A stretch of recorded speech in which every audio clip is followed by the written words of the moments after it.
Happy Halloween, folks. I'm going to read you something. It's The Raven by Edgar Allan Poe. The Raven. Once upon a midnight dreary, while I pondered weak and weary over many a quaint and curious volume of forgotten lore, while I nodded, nearly napping, suddenly there came a tapping, as of someone gently rapping at my chamber door. "'Tis some visitor," I muttered, "tapping at my chamber door. Only this, and nothing more."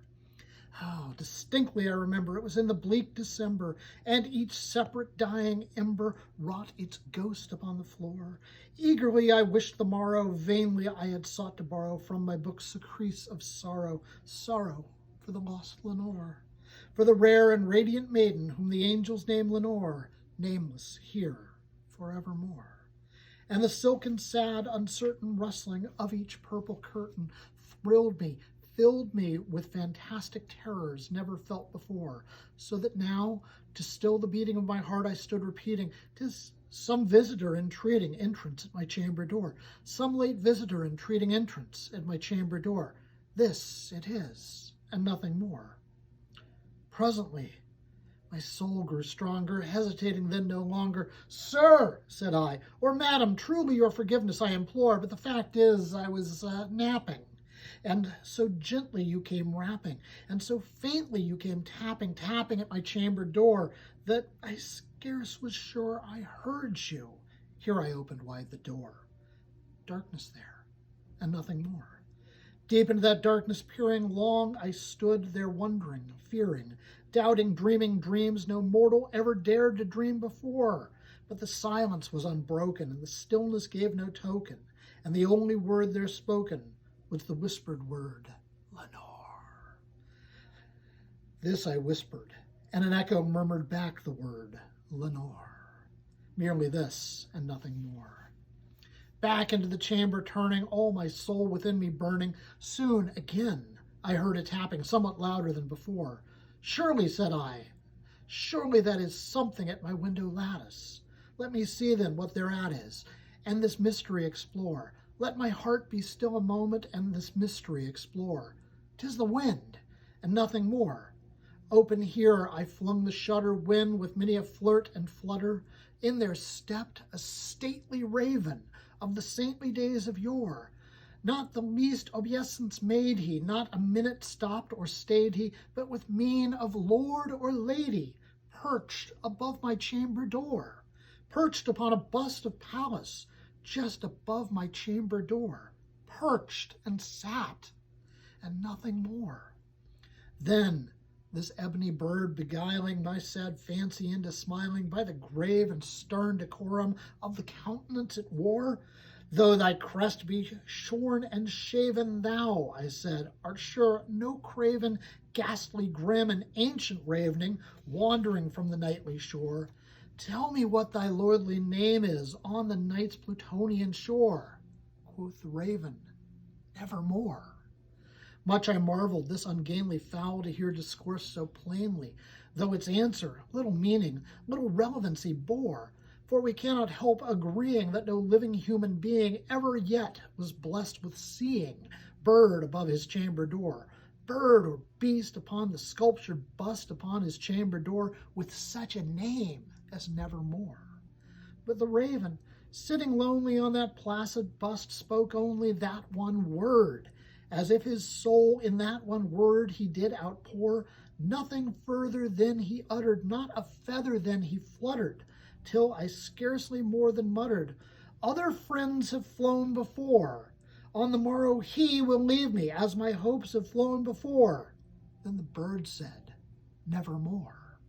Startled at the stillness broken by reply so aptly spoken, "Doubtless," said I, "what it utters is its only stock and store, caught from some unhappy master, whom unmerciful disaster followed fast and followed faster, till his songs one burden bore, till the dirges of his hope that melancholy burden bore of nevermore."